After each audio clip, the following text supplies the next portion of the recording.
మన లైఫ్లో మనం చాలా మందిని నమ్మి మోసపోతుంటాం.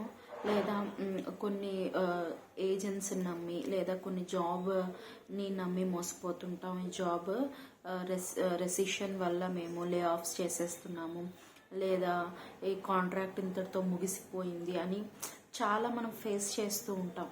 అయితే దేవుడు ఇక్కడ చెప్తున్నాడు, వెలుగు లేకయే చీకటిలో నడుచువాడు యెహోవా నామమును ఆశ్రయించి తన దేవుని నమ్ముకొనవలెను. అయితే నువ్వు నీకున్న కష్టాలను బట్టి, నీకున్న బాధలను బట్టి ఎక్కడెక్కడికో వెళ్తున్నావు, ఎక్కడెక్కడికో తీర్థయాత్రలకని, లేదా పాప క్షమాపణ ఎక్కడ దొరుకుతుందా అని నువ్వు వెళ్తున్నావు.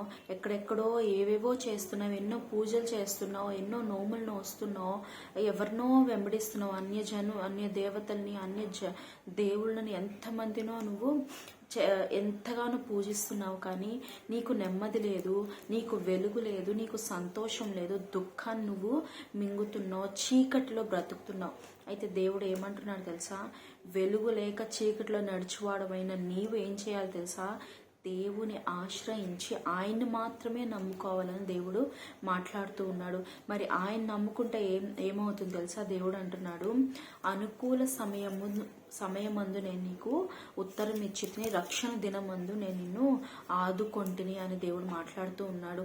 మరి ఆయన నమ్ముకుంటే, నన్ను నమ్ముకున్నారు కదా అని చెప్పేసి దేవుడు అలా వదిలేసేవాడు కాదు, మనల్ని అలా కట్టిపెట్టేవాడు కాదు. కానీ దేవుడు మనం ఎప్పుడైతే ఆయన మీద నమ్మకం పెట్టుకుంటామో, ఆయన్ని నమ్ముతామో, నువ్వు తప్ప వేరొక ఆధారం లేదని ఆయన్ని మాత్రమే మనము నమ్ముకుంటాము, ఆయన ఏం చేస్తాడంట? మనల్ని రక్షిస్తాడంట.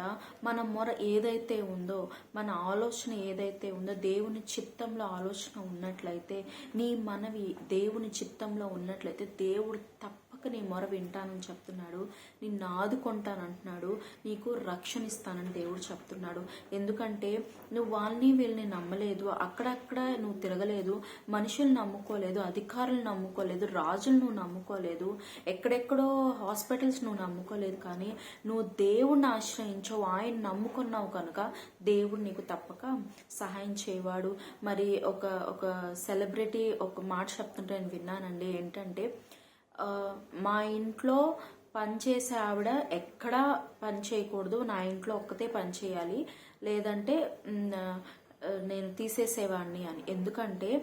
ఎందుకు అని వాళ్ళు అడిగినప్పుడు, ఇప్పుడు ఆమె నన్ను ఒక సహాయం అడిగినప్పుడు, ఆమె అనేక మంది ఇళ్ళలో చేస్తున్నప్పుడు నేను వాళ్ళు చేస్తారులే, వీళ్ళు చేస్తారులే అని ఆమెకి సహాయం చేయకుండా ఉందిలేమో. కానీ ఎప్పుడైతే ఆమె నా ఇంట్లో మాత్రమే పని చేస్తుందో, నా ఇంట్లో మాత్రమే పని చేస్తున్నారో, వారికి ఆమె నా ఒక్క దాంట్లోనే పనిచేస్తుంటే నేను తప్ప వేరొక దిక్కు ఆమెకు ఉండదు. కాబట్టి నేనే ఇవ్వాలి అన్న ఆలోచనతో నేను ఆమె అడిగిందంతా నేను చేయగలను కదా.